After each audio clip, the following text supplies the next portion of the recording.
Hello, and welcome to another episode of Inside the Mind. Before we get to today's podcast, I wanted to give you a quick message from our sponsors, which is Two Brooks Hard Seltzer.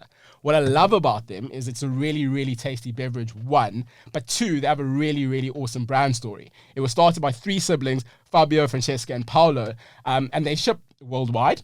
You can find them in the website below. As well as also you can find the Instagram page, which will also be below and also in the description below.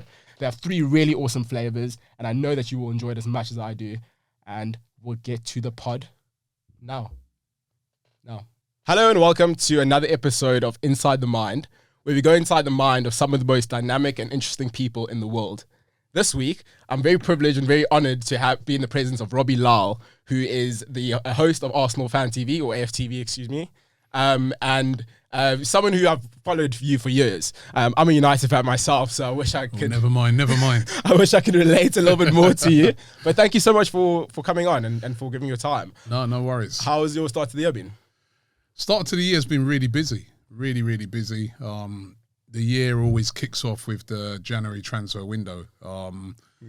Despite the fact that Arsenal didn't sign anybody. But, for me, it's a really busy time because I do a show called Transfer Daily, which is like a very popular show on AFTV. Yeah. And that show goes out every single day. So I've been doing that every day throughout January. I've got to wake up really early to do loads of research on it and stuff like that. So, and then also I've got another channel now called DR Sports, which is really flying at the moment, and we've been doing the African Cup of Nations on DR Sports as well, so that's been busy, as well as all the other games and Arsenal games that have been going on, and just games in general, because over on DR Sports, we cover like football, we cover all sports, you know what I mean? So it's been really, really busy. Oh, is it sort of like a Barstool type of sort of company now? Yeah, the DR Sports is, as I said, it's all sports. We cover all sports. We do Formula One on it. We do boxing. We're going to do something for the Super Bowl coming up. Very cool. So yeah, it's really cool channel. We do loads of watch-alongs to different games.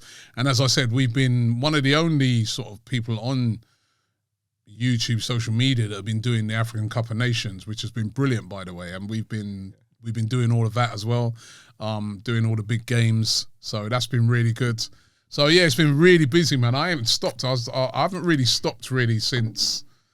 Well, I just hate stops. When do you chill? When do you? I feel like I could, I feel like now coming up, I could do with a little break. But I just can't see the period to have that break at the moment. So It's just busy, man. It's good to be busy sometimes anyway. Especially in the circumstances we surround ourselves in, like with lockdown. Yeah, COVID times, you know what I mean? It's been a really testing time. I mean, on AFTV, we had to completely change our model of how we did things, when football, first of all, it stopped completely. So it's like, wow, what do we do for content, you know what I mean? And then when it did start back, for the whole of the season, it was behind closed doors, so fans weren't able to go to the games. And as you know, like one of the principal things we do is we speak to fans outside games. And so we couldn't do that because, you weren't allowed at games. So we had to come up with a sort of new concept of doing a watch along, which went really, really well. And we just had to adapt, man. This has been a time of adapting. Just before Christmas, literally the whole of my team, me included, came down with COVID. Oh, that's terrible. That's the second time I've had it. You know what I mean? But like literally, it literally wiped out everybody. Were you quite symptomatic, or was it quite easy? The first time I had it, it was a lot worse, but the second time I had it, I think I had that Omicron one that they're talking about. I think it wasn't as bad. To be honest, I was still going to go into work. It wasn't until like a couple of my guys said, they've tested positive, and then I did a test and I was positive as well. But I just had a bad cough, really. Yeah, and I think I want to sort of provide a little bit of context to you, and I also want to talk a little bit more about sort of your beginnings and how sort of you got into AFTV, because you've had a very awesome career. You started off as a property surveyor, and you did reggae for a little bit. Yep. So there's so much to you. So where's Robbie Lyle from? Let's start there. I'm from England. I was born in London. My parents were Jamaican. Sadly, they both passed away now, but they were Jamaican. They came to this country as immigrants, and yeah, we grew up in this country. I've got 3 brothers, and yeah, you know what I mean, it's just from real humble beginnings. You know what I mean, my parents, when they come to this country, they were pretty poor, you could say, but I always bigged them up, man, because they went on to own their own house. They worked hard, and they sort of instilled that in me and all my brothers, and all of us have kind of gone on to do good things. You know what I mean? I've got a brother who's a headmaster of a school. I've got another brother who's got a very senior post at BBC, and my other brother works with me. You know, and so yeah, we've. And it's always been what my parents instilled in me, which was like, they're like, Robbie, you got to work hard. You got to work twice as hard. Yeah. You know, that used to be a lot of times black parents would say that to their kids. You got to work twice as hard. Yeah. To be and the same level. Yeah. And it's very true. It's very true. So, you know, growing up in this country, that's my sort of philosophy that I've always adopted, like working hard and, you know, being very determined to succeed. And I think it's that kind of, I've described it before as like, one of the things I've taken from that sort of Jamaican side of my family is that if you ever go to Jamaica, they've got this kind of underdog spirit. So even though Jamaica's a tiny country with, you know, a population of under 3 million, the country itself achieves a lot of things. Like you said, reggae music is renowned throughout the world, but it comes from a tiny country. You got guys like Usain Bolt who, you know, dominated athletics. You've got, even in athletics now, I mean, bobsleigh team. Yeah, bobsleigh team, footballers, Raheem Sterling, all these guys. Yeah, I mean, so they've got this underdog spirit, which is like, you know, it doesn't matter. It might be from a small country. It doesn't matter that we're going to achieve, or we're going to try to achieve. So I think I kind of always had that in me as well. Yeah. Were you a sporty kid? What sparked the interest in football? I was a sporty kid. I used to play football. I used to play rugby. I used to do a bit of boxing. I loved all sports. Yeah. My sporting thing comes, I think, from my dad. Cricket I was big in as well. My dad loved sports. My dad watched sports 24/7. You know, that's when he used to watch the TV, that's literally all he watched. He was really into cricket, loved his football, you know, just all sports. So like me and all of my brothers, we just naturally just followed him. We were into sports as well. And yeah, I used to love playing sports. I still, you know, if I can, play a bit of sport. Yeah. But yeah, it's funny enough is that I wasn't great at football. Oh yeah. My sports that I was really good at was cricket.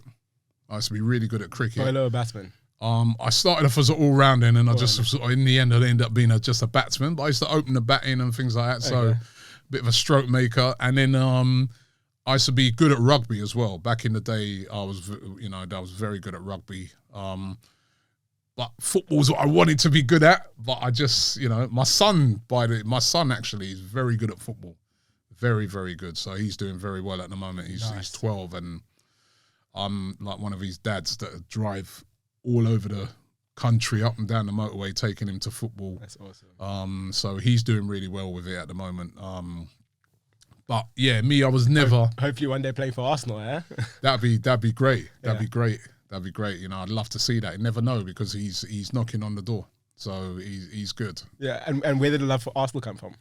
My love for Arsenal came from my cousins first took me to watch an Arsenal game. How old and they said, "Oh, them times I was a teenager. Them times," and they took me to an Arsenal game. And from the first time I stepped into Highbury, and the atmosphere, and just the general just camaraderie of, it was more the fans that got me more than I'd seen the players. Right, I'd seen the players and I knew the players and that, but when I went there, it's the fans. I was like, wow, this is incredible. The songs, the atmosphere, the vibe. And from that, I was just hooked. And I remember going back to games after that without them, on my own. You know what I mean? And they were like, Robbie, you went Arsenal? I said, yeah, listen, man. I go, because I'd be like saying to them, when you guys going back? They're like, yeah, well, we might go back next month. I was like, next month? No, man. I want to go back now. It was brilliant. Yeah. You know, and then just from there, my love for Arsenal grew. It was round about the same sort of times as well that I was doing music. So I used to try and get to as many games as I could, but then also I was doing music at the same time. So a lot of times it would clash. You know what I mean? Arsenal would be playing on a Saturday, 3 o'clock kickoff, but I might have a show somewhere, you know, in Birmingham. So I might not be able to do that game. So at that time, I used to get to as many games as I possibly could. And then just as years went on, I got a season ticket at Highbury. And yeah, just from there, my love just grew.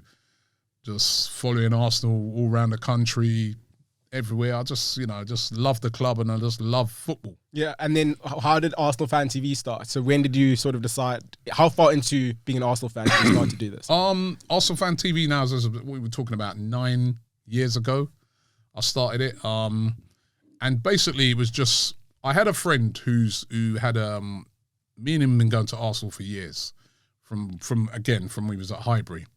And his name's called Coogan Cassius, and he used to have a boxing, well, not used to, he still has a boxing channel called AFTV, brilliant channel. And that's the one with Eddie Hearn, where Eddie Hearn. Yeah. That's that channel. His channel's brilliant. I've subscribed to that. It's great. He really inspired me to do what I did. Me and him back in the day, we used to have a little business together. We run a nightclub together and stuff like that. So plus as well, we used to go to Highbury together. So we've known each other for years, right? And then one night I went with him to a boxing fight, and you know I was helping him out, and I said to him, you know what, Coogan, this could work for football, you know, this YouTube thing and that. And I put a proposal to him and said, you know, would you be interested in sort of coming in with me and let's do a thing for, you know, around Arsenal. We're both Arsenal fans. We both love the club. But he was really, really busy. So, you know, with his channel, obviously his channel was mega. So he couldn't commit to that. So in the end, I just decided that, you know what, I'm just going to do it. I didn't have a clue how I was going to do it because I didn't know anything about YouTube. I didn't know anything about social media. You know what I mean? I didn't know how to film, you know, but I knew that I could talk to people. I knew that I could, you know, from my experiences back in the day of reggae, I know that I can talk to people. I can host things. Yeah. So I just decided that I'm just going to just go out and set it up and just literally from scratch. Yeah. Linked up with a friend of mine who joined up with me to do it. And, you know, we borrowed a camera, borrowed a mic and just turned up at the Emirates and started interviewing fans. And it just began from there. And who was your first interview? Who did you interview first? Is he still on the channel? Just fans. They were just fans. I think actually one of the very first interviews on the channel was done by Coogan, who does IFL TV, because we had this game where we played Reading. It was funny because we were losing the game at half time. And, you know, it was a real shock that it looks like we're going to lose this game. And there were some fans filmed walking out of the ground at half time. And on the commentary, they said, oh, look, these fans have they've had enough and they're leaving. They're coming out of the stadium. And it was in the newspapers, everything. But what it was, one of the actual guy that they filmed leaving the stadium, he wasn't leaving the stadium. He was just going, he just left early at half time to go and get a drink because he was fed up, but he didn't leave the stadium. And it happened to be Coogan's cousin. So he did an interview with him where the guy just explained that, listen, I weren't leaving the ground. I was just, you know, I didn't leave. Because what happened was, the reason why it was such a big thing is because Arsenal actually came back to win the game. Okay. So they was kind of trying to say, oh, this is why you shouldn't leave a ground early. But he didn't leave early. Yeah. So that was the first interview. And then I think the first game we did, I think we played Tottenham. Yeah. We did it 5-2. Yeah. And that was brilliant. And we interviewed some fans there. And I think from the very first game we did, people started to see the content getting shared and really enjoyed it. And straight away I was like, you know what, I think this can work, you know. What do you think it is about the channel that makes people so interested in it? Why do you think people took to it so easily? Because I think they're seeing other fans talk about the club that they love, you know. So That's what I think. That's why I think it caught on. And no one was really doing anything like this before. You know, you saw people would do little bits and bobs here and there, but nobody was really doing it how we were doing it, which was we were going to every single game, speaking to fans, as well as speaking to fans, making other content around Arsenal, around any sort of issues or any sort of, talking points. So, and, you know, football fans, we like to talk about our club. We like to discuss what's going on. We like to, we all think we're experts, so yeah, it caught on. Yeah. And do you think it helped sort of bridge the gap between club and fan? Yeah, I think, listen, yes, I do.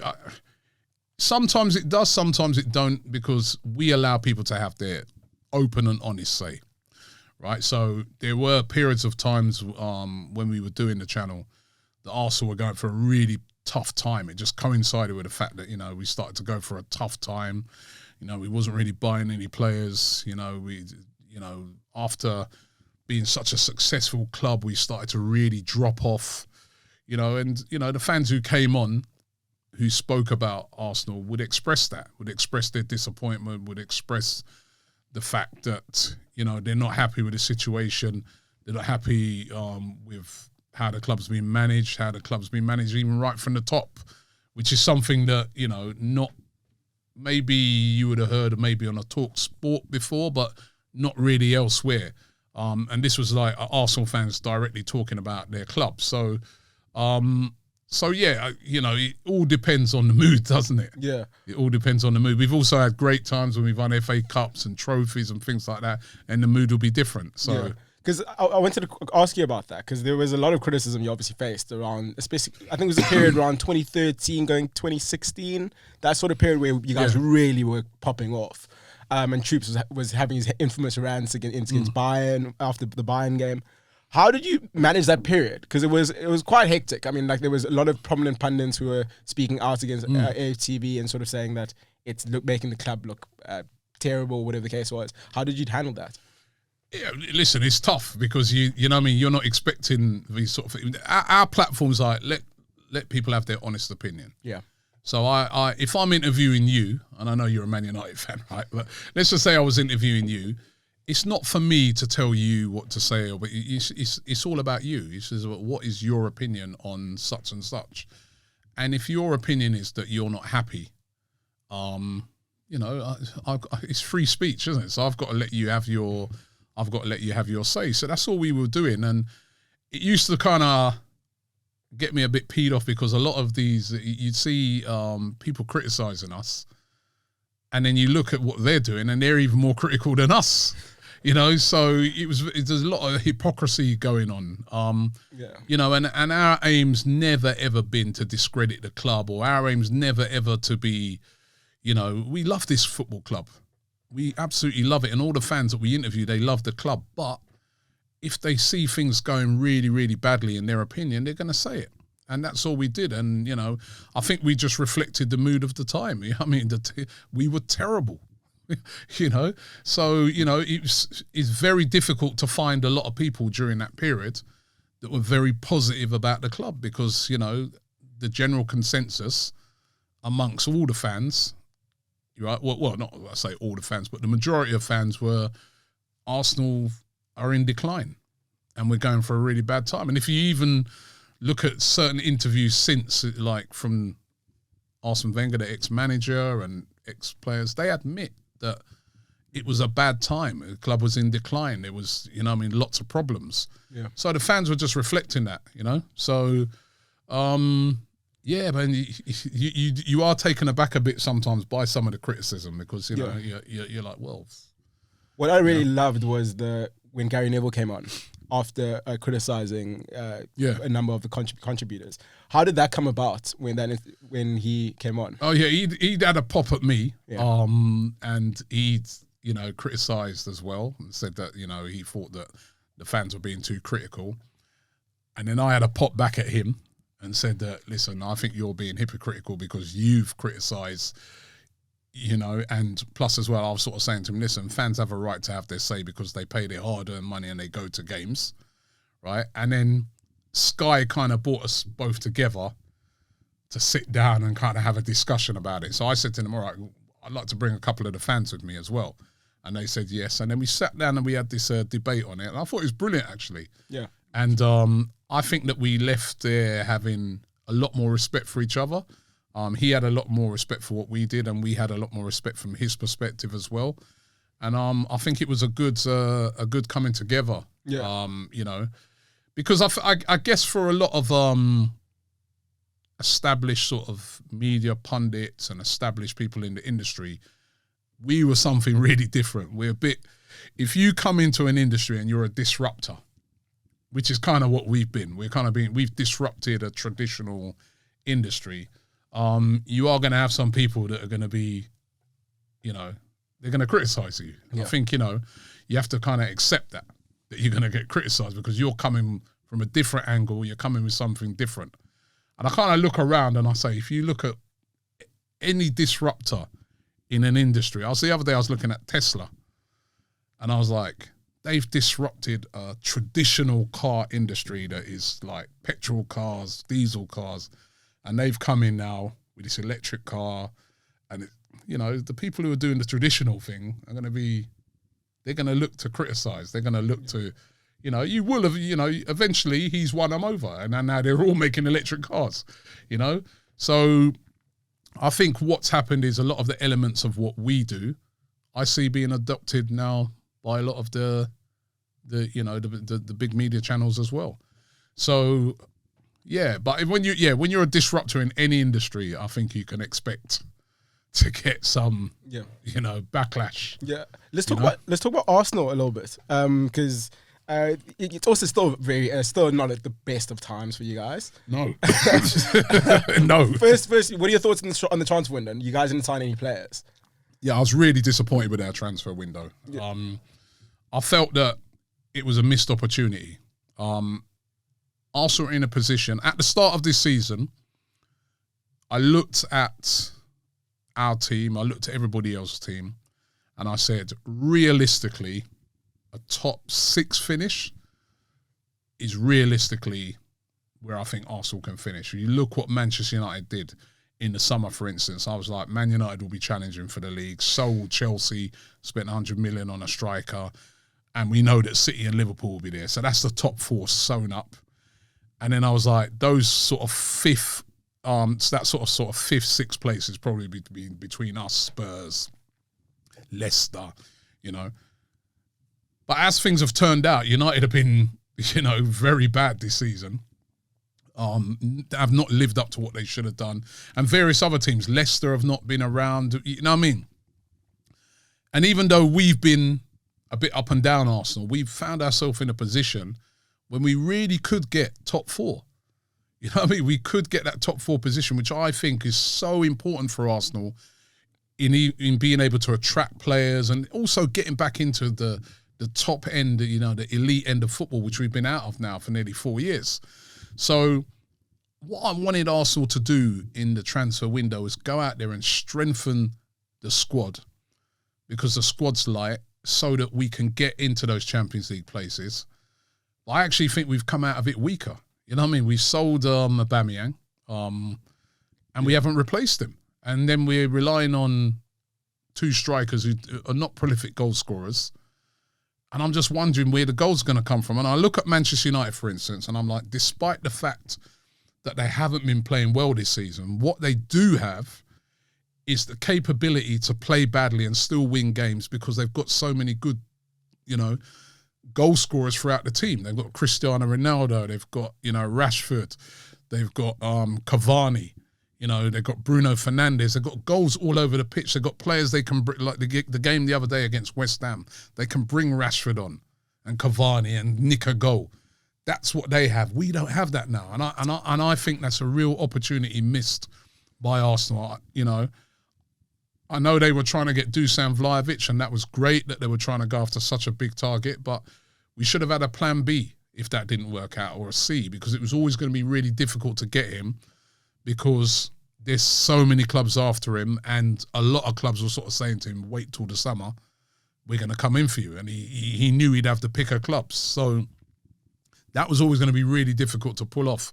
But it just seemed like we didn't have a plan B or C. And now I just feel that we're left short up front.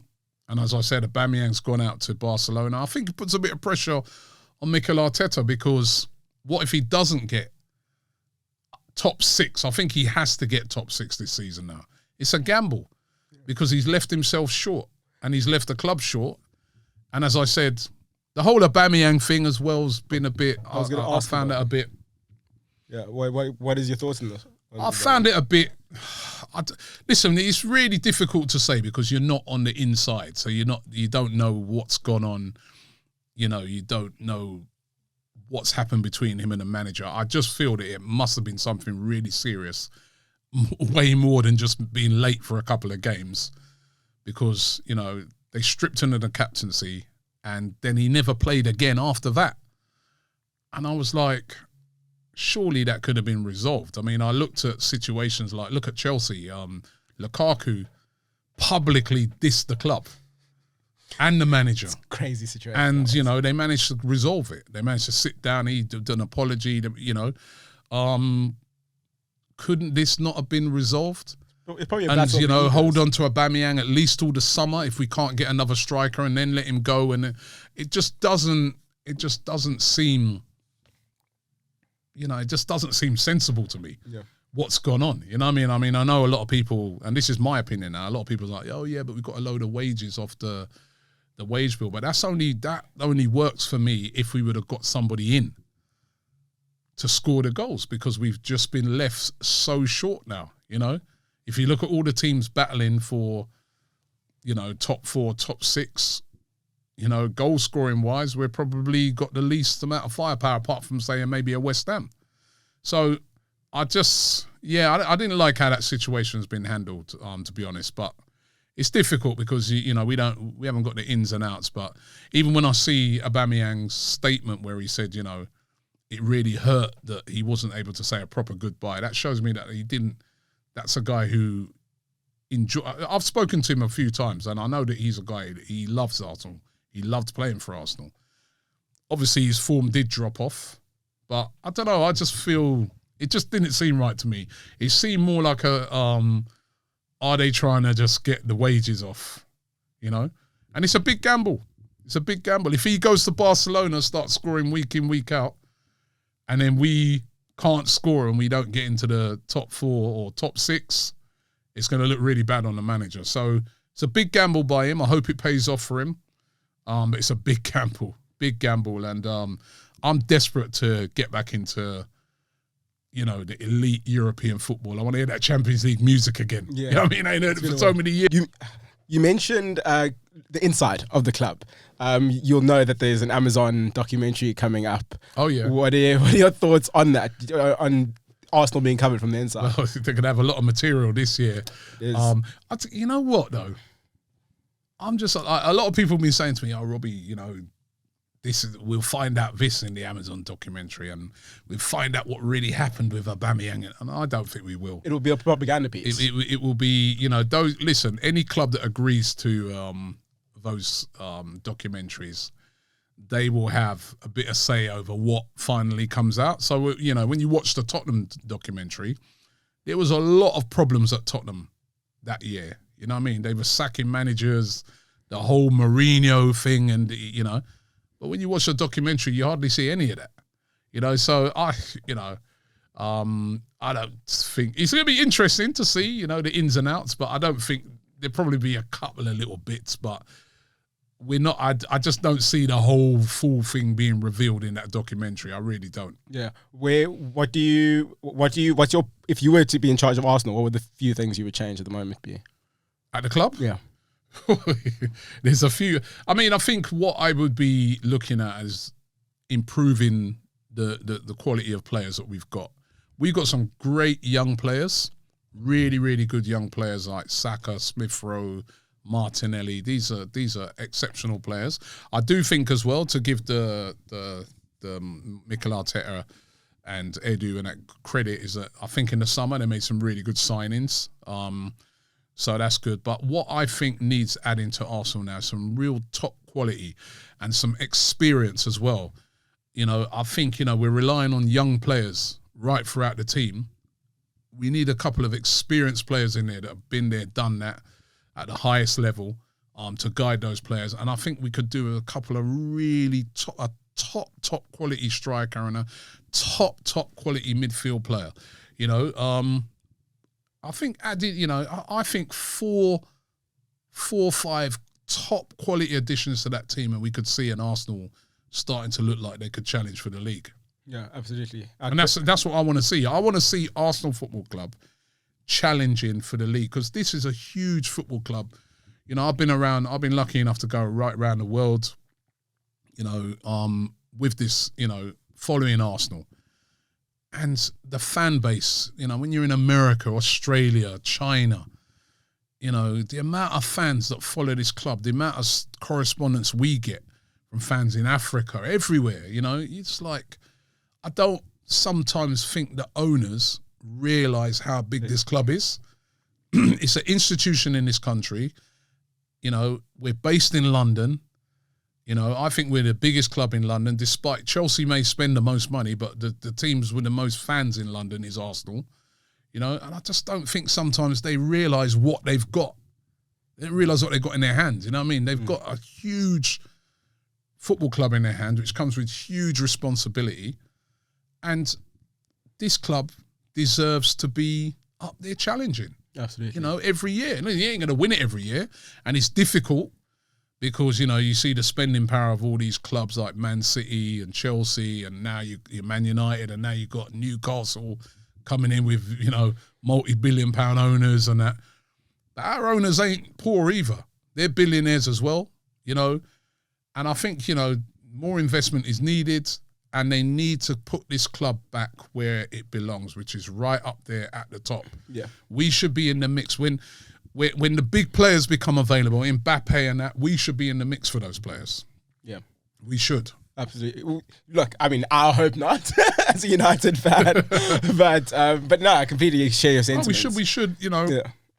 This is not no little small club. You go anywhere in the world and you say Arsenal, they know what club you're talking about. Yeah. Anywhere in the world.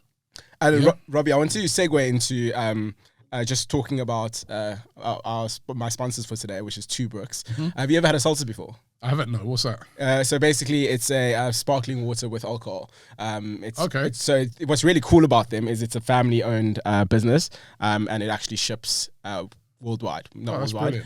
Netherlands, Belgium, and the UK.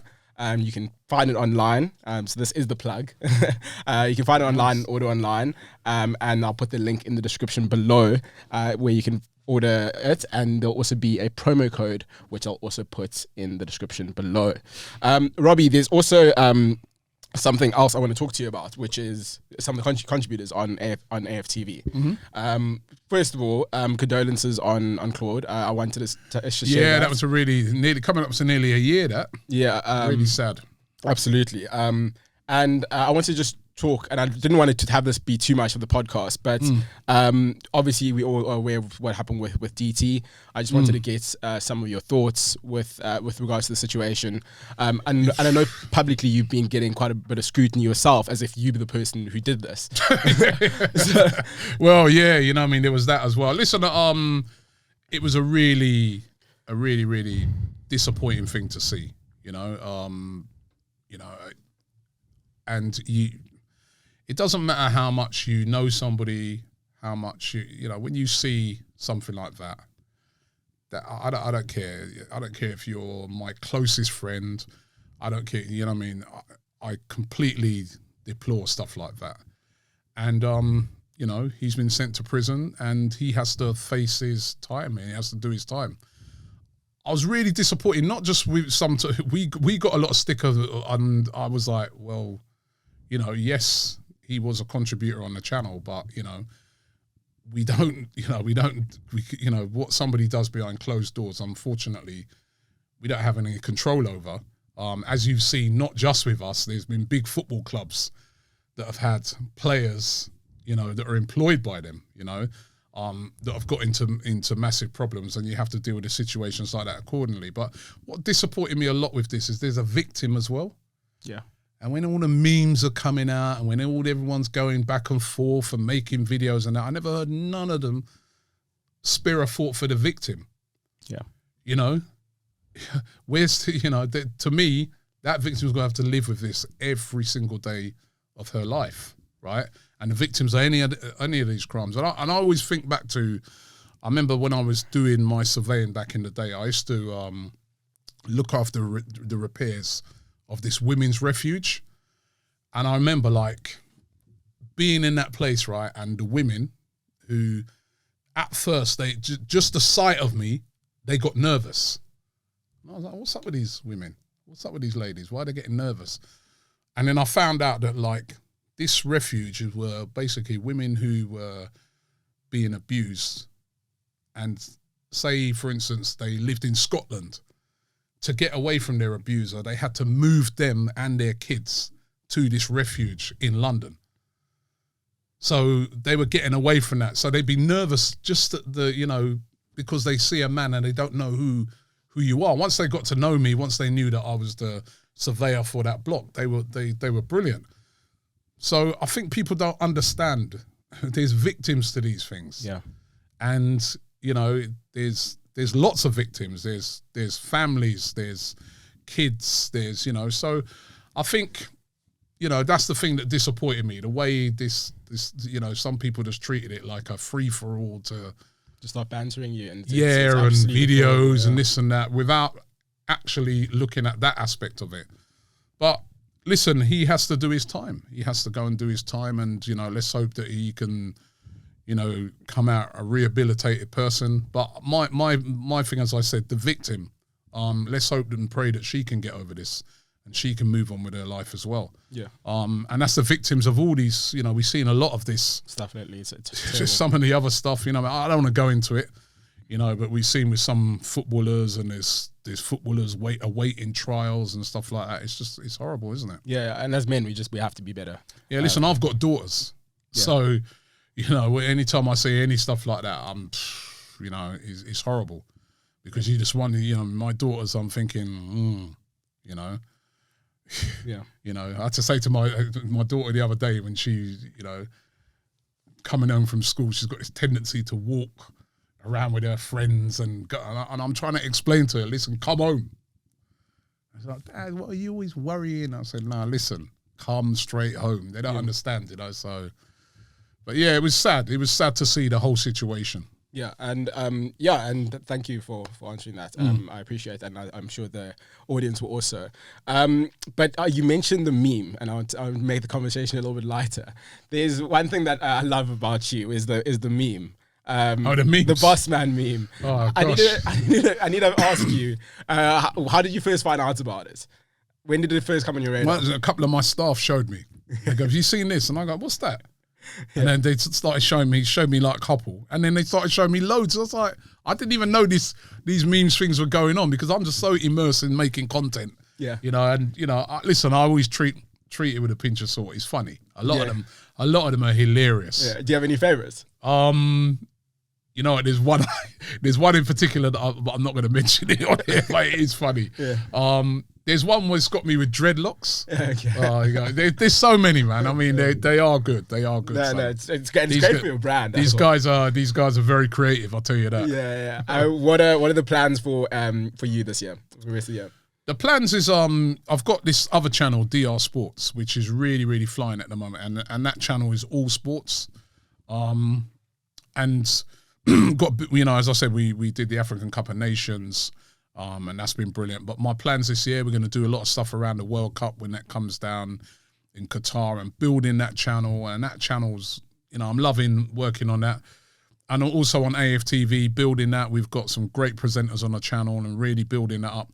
And also, I'm really interested in how we can incorporate new technology into what we're doing, So I've got some plans around integrating new technology into, how cool would it be, for instance, to be interviewing fans in the metaverse? That'd be cool, eh? Yeah. That's one thing that I would love to do, interviewing fans in the metaverse. After an Arsenal game, and that's quite cool because it includes, includes everyone from around the world. Or, on DR Sports, as I said, that's all football. So we could be interviewing any fan around the world in the metaverse, You know, so those type of things really, really interest me. I'm interested in finding out ways in which we can get more and more fans having their say, being able to put their points of view, you know what I mean? So, and I think modern technology is the way. I mean, some of the technology being proposed at the moment is so exciting, and I want to embrace that. Would you do any NFTs? Would you ever play in that space? Yeah, we're looking at NFTs at the moment as well. I've had about 1 million people approach me about NFTs, but trying to do it in the right way. But yeah, NFTs, you know, there's a whole new wave of things coming that's going to revolutionize the way in which we do social media. And, you know, even if you look over when we first started doing AFTV, you didn't really have that live stuff. And then that's coming, and now you can do so much live content, you know? So, and that's just happening in a small amount of time. So what is the new technologies over the next, say, 5 to 10 years? What are those going to throw up that then brings football more accessible to everybody? And I want to be at the forefront of that. I always like to be, you know, whatever's happening, I want to be right at the beginning of that. And also what we've been doing is we've been growing. I had a little strategy last year to try and grow on as many platforms as possible. And we've done really well with that. We've got over 1 million subscribers now on Instagram. We've got over 1 million on Facebook. You know, we're growing our TikTok now. That we're really, you know, putting a big emphasis on TikTok and YouTube Shorts. You know, so it's growing on every platform and treating every platform as its own platform and not just, you know, as a side thing. You know, that was one of the strategies that we changed up last year, which has worked really well. And people, because everybody's got their own platform. Yeah. You know, some people, they're YouTubers. Other people, they're TikTokers. I mean, my kids live on TikTok. So I watch them sometimes and I watch their patterns. And I'm like, right, we need to start getting bigger on TikTok because, yeah, they're on YouTube, but not all the time. Yeah. They don't really do Instagram. So if we want to get that demographic, or we want to go after that demographic, and that demographic will be older soon, we need to go after TikTok. TikTok is huge at the moment. Yeah. So you always got to be, there's so many platforms to keep up with. There's so many things, there's so many innovations and changes to keep up with. I mean, NFTs, what you just said to me about, I mean, a couple of years ago, you said NFTs, nobody would know what you're talking about, innit? You'd probably think, what you mean, Newcastle? Or NFC, innit? Or something like, you know what I mean? Yeah. So there's all these, as I said, the metaverse, all these new things coming in. I just want to make sure that we're up with that, so that, you know, we're always in there from the beginning, and trying to find a way in which that can, you know, bring football to a wider audience, to the wider fans out there. You know, absolutely. So, and look, I wish you all the best of that. I'd love to. If you do an NFT, I'll gladly buy an NFT that you create. There's a new tradition which I'm doing on the show. When I end off the podcast, is I just ask the guest, "What is your favorite quote?" My favorite quote. You know what? I don't have a favorite quote. I have so many, and funny enough, I look at so many of these inspirational quotes and posts and that. But I don't have there's one sort of, I don't know if you've ever seen that graphic of that iceberg. Yes. That's my favorite. Yeah. That's my favorite. I'm always showing that to like all my staff, to my kids. And I'm like, it's so true. So much of the work that you do is not seen, you know? Yeah. And overnight success is like years of work. Yeah. So you'll see like, I always the analogy of a boxer, right? A boxer, you'll see, he'll fight a maximum of 12 rounds, and, you know, if he's successful, he wins the title, and you see him with the belt and he's holding it up and the entourage is around him and it's brilliant. But actually what you don't see is the 3 months training camp, the runs that he's having to do on his own in the pouring rain and the cold, the going to the gym twice a day, the sacrificing not seeing his family, sacrificing not eating this food and not eating that food and not drinking alcohol and not going out, you know, that's that iceberg. All we see is the top part, right? The actual fight and his success afterwards. And but if you actually look, what's made that happen is all the bits that led up to it. And I always think that's so important. And that's why I'm always working, man. I'm always putting the work in, because I'm like, you know, if you're going to be successful, you have to put the work in, you know, you have to, and it's the unseen work that makes you successful. It's the stuff that when people see you, that's the after bit. That's the nice part. That's the nice part after bit. That's the after part. And so, some of it's nice. It's not always nice because that's the other thing. I mean, when the bigger you get, the bigger responsibility you have as well. I mean, you know, I've learned that over the years, man. It's like, you know, things that I could have said in the past that might just be a throwaway. Come back and bite you. Yeah, we would now be in the newspaper.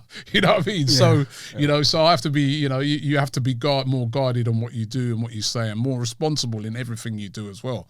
But yeah, I don't really have a quote, but it's just that if I tell anybody, Google that, look at that iceberg thing. I love that, because that, to me, that epitomizes me, my business.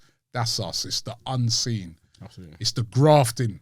Yeah, that's what achieves, you know. It's a great image, man. Yeah. And Robbie, I want to say thank you so much for thank you. Thanks for having me. Privilege. Yeah, I really enjoyed it. And wish you all the best with the rest of the season. No, I wish you you don't mean that. So why'd you say that? As a Man United fan, you don't mean that. You don't mean that all the best. Yeah. So just be honest. Yeah. You want us to flop, don't worry. You know, listen, as I said, I'll just please Arsenal, if we can get into this top four. That's why I'm so disappointed with the transfer window, because I do think it's an opportunity missed. But listen, I'm not a manager of a football club. I'm just a fan. Hopefully the manager's going to prove us all wrong and prove all the doubters wrong. And if he does that, then it's happy days. Absolutely. Looking forward to it. All the best, Robbie. Thank you very much.